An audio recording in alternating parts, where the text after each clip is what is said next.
already. My name is Emra. I am the host of University Life Podcast, and I'm glad you guys are here. I'm also glad I'm here too.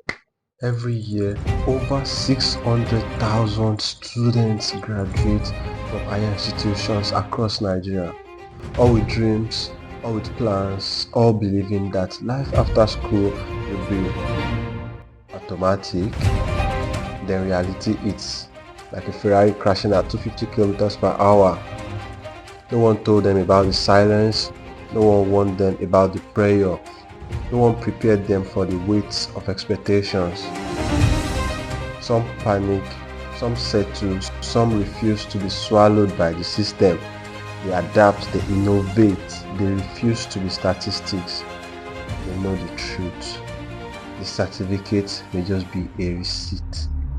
You need to prove what you've learned. The real degree is survival. Some will watch, some will complain, but a few will make history. This is their story. This is University Life Podcast. Are you ready?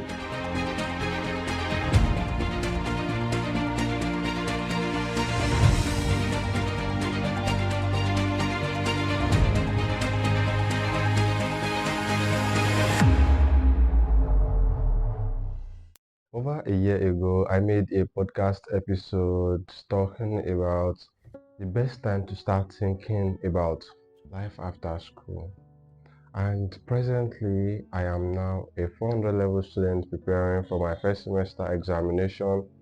And guy, trust me, things moved a little bit more slowly. A lot of things I do not anticipate, a lot of things I do not expect just started showing faces, and it has now been quite a development for me, even though it is not like I'm not aware of things like this. It's not like I'm not anticipating, it's not like I'm not preparing for things like this, but it's just that it is all moving very, very, very slowly. I was expecting things to move much more faster than it is moving now. And when it's like having a plan and your plan not just going through, it is a very difficult reality to expect, even though most of the time we anticipate the fact that things do not go as planned. But now I am facing it, and I am sure a lot of students also are in my shoes, in the shoes where you have a plan, and well, the plan just seems to vanish because it never feels like it's enough. It doesn't feel like you are doing enough. Like, I am tired. So I am presently in 400 level now. I have plans. I have things that I've been working on. I have things. I have timestamps. I have where I am supposed to be, and trust me when I say everything just seems to be moving too slow, too slow. Though I cannot say I am 100% loyal to what I've said I'm going to be doing, but considering the fact that I should at least still see a little bit of result for the work that I'm doing, it is so much tiring. And I feel like this stage is one of the scariest stages in the life of any student, especially I think there are two stages. The stage when you are at 400 level and you're thinking about what lies ahead of you, and there's this stage called the in-between. My friend actually came up with that word, the in-between, a stage whereby you are in between, you're outside school and you are not yet fixed into any place. So you are actually in between. You're floating. You've just got outside school. You are done with your clearance. You've not yet gone for convocation, and you just have to like figure out life in that time. And trust me when I say these things, they scare me. Honestly, they really do scare me. I know, yes, I can be an overthinker and a lot of things, and I know a lot of things can happen in a space of a little time. But trust me, it is only right for anybody to start thinking about what life holds for me after school. Of course, now we don't want to like probably depend on anybody, rely on the government, or our promises might be out there because we know that most of it are not that realistic. And because of that, we are trying to make up, we are trying to create some things for ourselves. And I understand how scary that can be because presently I am in that shoes. I am always thinking, I am always thinking, I am always thinking about, am I doing the right things? Am I focused on the right things? Am I focused on the right things? Did I even study the right course in school? Am I presently studying the right course? If yes, how can I make the best out of this? If no, what can I do to compensate? Because yeah, obviously we're in Nigeria and I am presently attending a state-owned institution, which is a public institution, which means that a lot of destiny changing do happen, and we're not strangers to the system. We actually know what goes on there and how the whole process works. But the thing is that if I am studying the wrong course, how can I compensate for it before going out so that I am going to be able to like say, okay, I studied the wrong course, but I can still salvage the little time I have left to make something out of it. A lot of people used to say, when we get to the river, we know how to cross.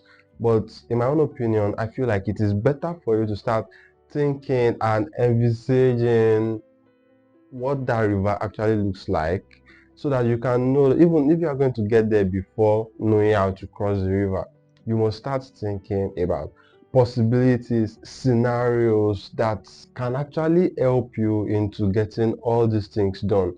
It is scary, honestly. I am still in 400 level and things look scary like this. If I'm being honest, things look very scary for me right now. Like I am scared. I am because I have been thinking a lot, and I just cannot imagine what it's going to feel like when I get out of school and I'm in that in between stage. Because of that, I am trying to do some things that would not make me feel stuck when I'm in that in between stage. I know that not everybody actually gets into that in between stage because some people have things figured out very quickly for them. Not everybody has the opportunity to have things but I think if you feel like you're studying, I mentioned two things. If I'm studying the right course, what can I do to position myself well in the industry? And if I am studying the wrong courses, what are the things I can do to complement it so that I don't get out feeling lost? I don't get out aimlessly.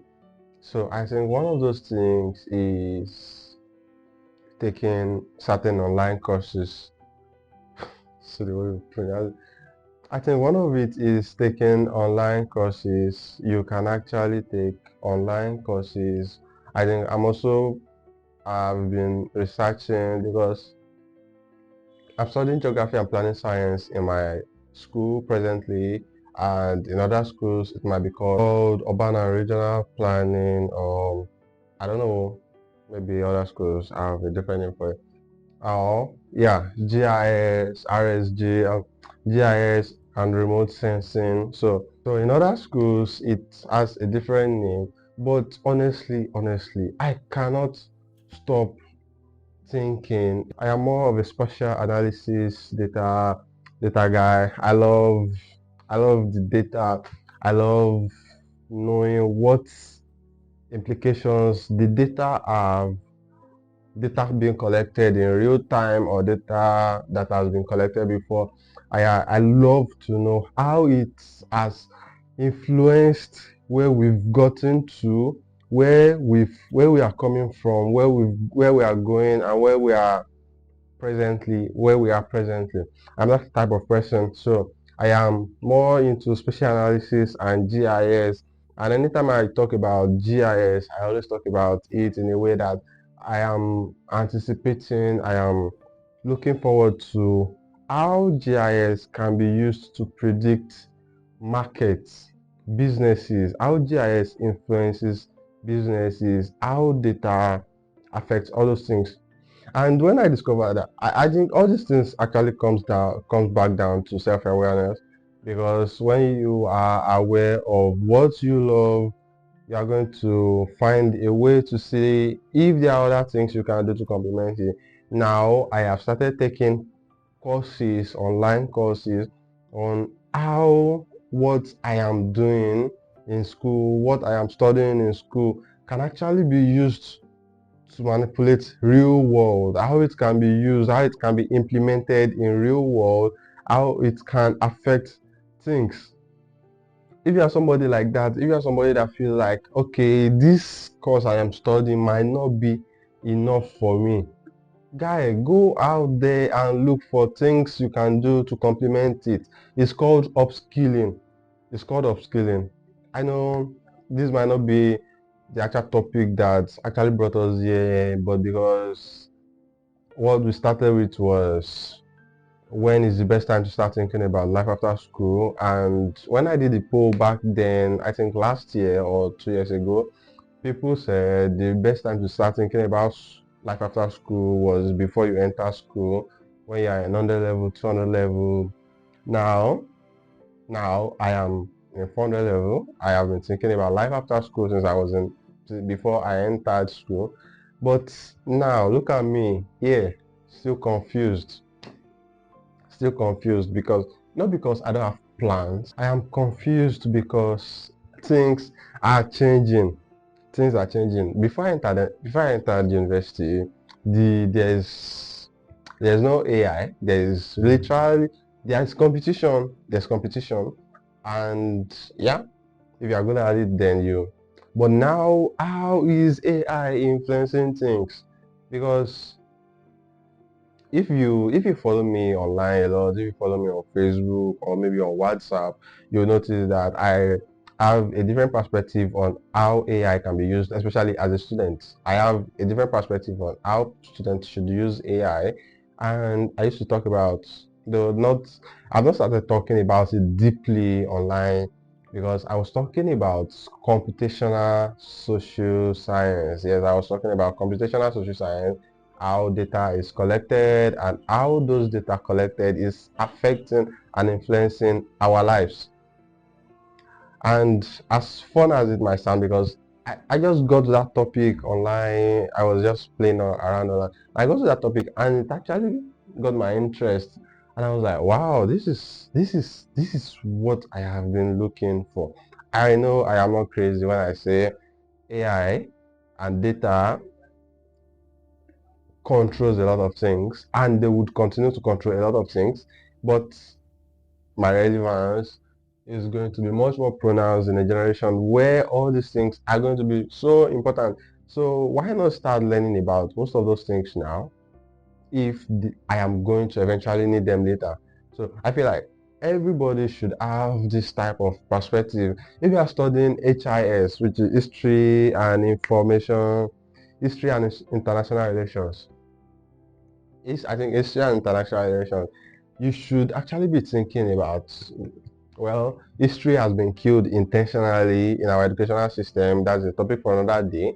But what I'm saying is that if you are somebody studying that course, you can actually, okay, this is my course. How relevant is my course in today's generation? Where is my course going to be relevant? Who is going to need my course?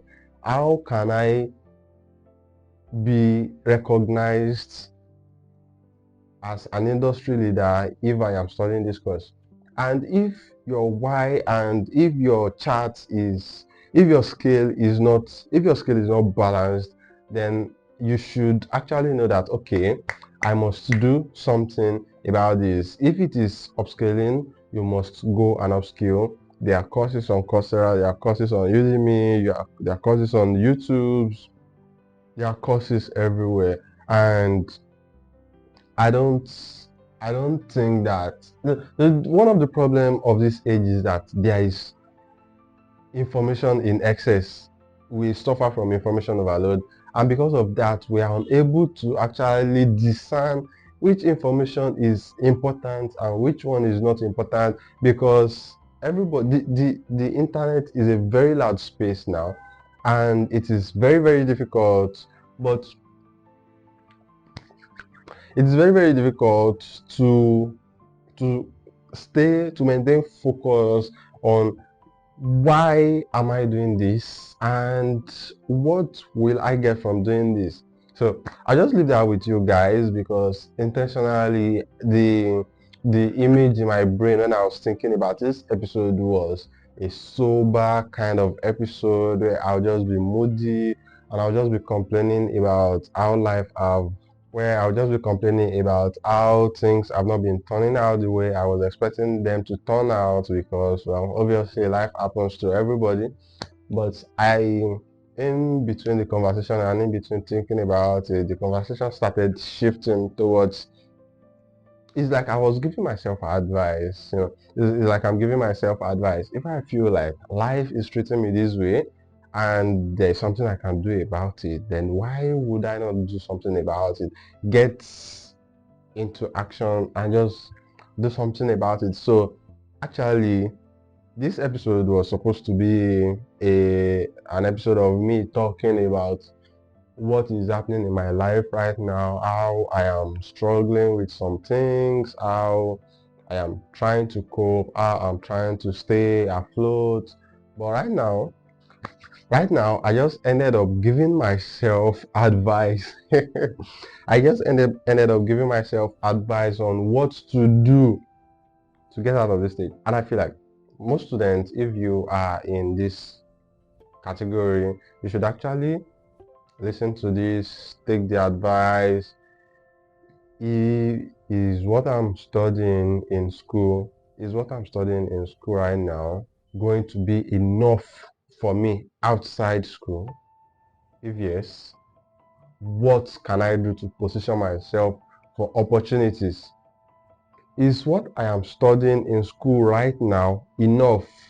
If no, what can I do to make it enough so that I can be relevant in 2, 3, 4, 5 years to come? So I just leave you guys with that last part, and I want you guys to think about it. I am still thinking, I am still trying to do longer episodes, but trust me when I say this, believe me when I tell you this, planning the content doesn't actually come like, I don't enjoy planning and writing everything down. That process is quite boring for me, so I don't really like doing it, because eventually I'm going to like go off track with the conversation, because there is there is always a lot to talk about. But yeah, I can say that even when I use sticky notes to like clip my points to Emerald, you must stay on point, you must stay on point. Anytime I do that, I am in a bracket, locked in a box where I cannot like move out, become flexible, talk about this, talk about that.